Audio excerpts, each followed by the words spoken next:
Hello friend, स्वागत है आपका अपने चैनल स्टडी ग्रुप में। आज हम घटना चक्र पूर्वावलोकन की सीरीज के अंतर्गत पॉलिटी के अंतर्गत ब्रिटिश ताज के शासनाधीन पारित अधिनियम से संबंधित प्रश्न करेंगे। चलिए देखना स्टार्ट करते हैं। हमारा फर्स्ट क्वेश्चन है, भारतीय परिषद अधिनियम 1861 के संबंध में निम्न कथनों को पढ़कर सही विकल्प चुनिए। तो देखिए, इस अधिनियम के फलस्वरूप गवर्नर जनरल की कार्यपालिका परिषद में कुल सदस्यों की संख्या 7 हो गई थी। तो क्या 7 हो गई थी? क्या नहीं, कितनी संख्या हो गई थी? तो हो गई थी कुल 12। देखो, पहले क्या था कि 1861 में कितने सदस्य थे? तो 5 सदस्य। फिर उसके बाद से क्या किया गया कि 1874 में इसके सदस्यों की संख्या बढ़ाई गई। तो मिनिमम कितने सदस्य होने चाहिए थे? 6 सदस्य, और मैक्सिमम कितने? तो 12। तो इस तरह से कम 6 सदस्य और अधिक से अधिक 12 सदस्य होने चाहिए थे। तो ये बात हो गई गलत, इसमें 7 सदस्य नहीं थे। ठीक है। विधि निर्माण के लिए अतिरिक्त सदस्यों की संख्या कम से कम 6 और अधिक से अधिक 12 कर दी गई थी। तो ये बात तो सही है। प्रांतीय और केंद्रीय विषयों में किसी तरह का भेदभाव नहीं रखा गया। तो ये बात भी सही है कि भारतीय परिषद अधिनियम 1861 के तहत प्रांतीय और केंद्रीय विषयों में किसी तरह का भेदभाव नहीं किया गया था। तो 2 और 3 इसमें सही है। तो चलिए देखते हैं 2 3 किस में है। तो 2 और 3 है ऑप्शन नंबर बी में, यानी option number B is right answer for this question. ठीक है। फिर नेक्स्ट क्वेश्चन है,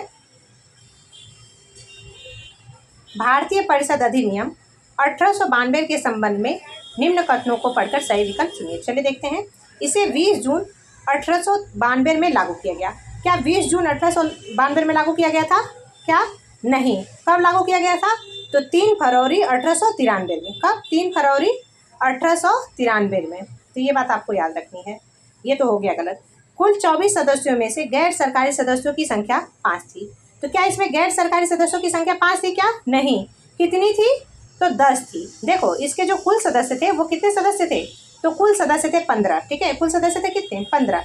अब इसमें से जो थे 10 सदस्य कैसे होने चाहिए थे? तो ये गैर सरकारी होते थे और 5 सदस्य जो है वो सरकारी होते थे। तो इस तरह से ये बात भी हो गई गलत। ठीक है।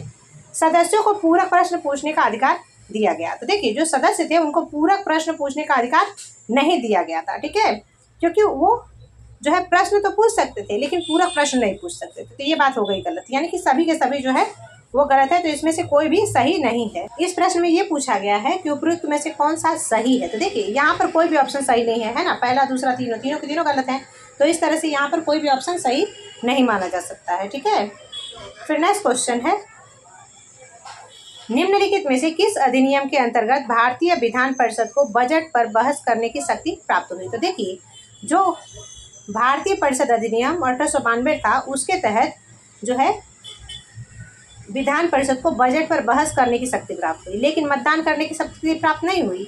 और 6 दिन की पूर्व अनुमति लेकर वो सिर्फ प्रश्न पूछ सकते थे, पूरा प्रश्न भी नहीं पूछ सकते थे। तो ये बात आपको याद रखनी है। चलिए देखते हैं नेक्स्ट क्वेश्चन। यहाँ पर देखिए लिखा गया ना कि वो सिर्फ प्रश्न पूछ सकते थे 6 दिन की पूर्व नोटिस पे, लेकिन वो पूरा प्रश्न नहीं पूछ सकते थे। ठीक है, और उनको सिर्फ बहस करने का अधिकार प्राप्त था, मतदान करने का अधिकार नहीं था। तो ये बात भी आपको याद रखनी है। फिर नेक्स्ट क्वेश्चन है, ब्रिटिश भारत में सांप्रदायिक प्रतिनिधित्व की व्यवस्था निम्नलिखित में से किस अधिनियम द्वारा की गई थी? तो वो की गई थी मार्ले मिंटो सुधार 1909 के द्वारा। ठीक है। फिर नेक्स्ट क्वेश्चन है, 1909 का अधिनियम संबंधित था। तो देखिए, जो 1909 का अधिनियम था वो किससे संबंधित था? तो पृथक मतदान क्षेत्र के लागू करने की से। ठीक है, तो ऑप्शन नंबर ए इसमें सही होगा। इसमें मुसलमानों को पृथक निर्वाचन दिया गया था। ये बात आपको याद रखनी है। फिर नेक्स्ट क्वेश्चन है, निम्नलिखित में से किस एक अधिनियम द्वारा भारत में संघीय न्यायालय की स्थापना की गई थी? तो देखिए, जो भारत में संघीय न्यायालय की स्थापना हुई थी वो किसके द्वारा हुई थी? तो 1935 के अधिनियम के द्वारा। अब देखिए, भारत में संघीय न्यायालय की स्थापना कब हुई? तो स्थापना हुई थी 1 अक्टूबर 1937 में। तो ये बात भी आपको याद रखनी है। तो ऑप्शन नंबर डी इसमें सही होगा, उपयुक्त में से कोई नहीं। फिर नेक्स्ट क्वेश्चन है, भारत का संघीय न्यायालय निम्नलिखित में से किस वर्ष में स्थापित किया गया था? तो स्थापित कब हुआ था?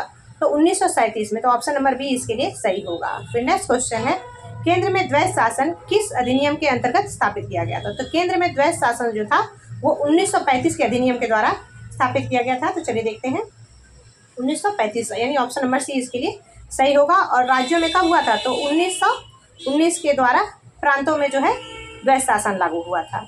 निम्नलिखित में से किस अधिनियम ने केंद्र में द्वैध शासन प्रणाली को स्थापित किया था? तो केंद्र में कब हुआ था? 1935 में। ऑप्शन नंबर ए इसके लिए सही होगा। फिर नेक्स्ट क्वेश्चन है, 1919 के भारत शासन अधिनियम की निम्नलिखित में से कौन सी प्रमुख विशेषता है? तो चलिए देखते हैं, प्रांतों की कार्यकारी सरकार में द्वैध शासन की व्यवस्था। तो ये बात तो सही है ना। तो 1919 के अधिनियम से क्या किया गया था? तो प्रांतों में द्वैध शासन की व्यवस्था की गई थी। तो ये बात सही हो गया। मुसलमानों के लिए पृथक निर्वाचक मंडल की स्थापना। तो देखिए, जो मुसलमानों के लिए पृथक निर्वाचन मंडल की व्यवस्था थी वो क्या 1919 के अधिनियम से की गई थी क्या? नहीं, ये तो पहले से ही 1909 में ही कर दी गई थी। तो ये बात तो हो गई गलत, ठीक है। और 1919 के अधिनियम के द्वारा क्या हुआ था? तो उसमें ये व्यवस्था की गई थी कि सिखों, यूरोपियों और भारतीय ईसाइयों और एंग्लो इंडियन के लिए विस्तार किया गया था, ठीक है। तो दूसरा हो गया गलत। केंद्र द्वारा प्रांतों को विधायी शक्ति का हस्तांतरण। तो ये बात भी सही है कि केंद्र के द्वारा क्या किया गया था कि प्रांतों में द्वैध शासन लागू किया गया था। तो इस तरह से जो है पहला और तीसरा सही है। तो पहला और तीसरा किस में है? ऑप्शन नंबर सी में, यानी option number C is right answer for this question, ठीक है। फिर नेक्स्ट क्वेश्चन है, भारतीय इतिहास के संबंध में द्वैध शासन सिद्धांत किसे निर्दिष्ट करता है? तो देखिए, जो द्वैध शासन है वो किससे संबंधित है? तो प्रांतों में प्रत्योजित विषयों को 2 वर्गों में विभाजन से। तो ऑप्शन नंबर डी इसके लिए सही होगा, ठीक है। फिर नेक्स्ट क्वेश्चन है, भारत सरकार अधिनियम 1919 में प्रांतीय सरकार के कार्य आरक्षित और रिजर्व और आंतरिक ट्रांसफर्ड विषयों के अंतर्गत बांटे गए। तो देखिए, ये जो आरक्षित विषय थे और आंतरिक विषय थे ये किसके पास थे? तो अंग्रेजों के पास थे। और बाकी के जो विषय थे जिनसे पैसा नहीं आना है, लाभ नहीं होना है, तो वो किसके पास थे? तो वो भारतीयों के पास थे। तो देखिए, अब ये प्रांतीय सरकार के अंतर्गत कौन से थे? तो न्यायालय था, भू राजस्व था और पुलिस था।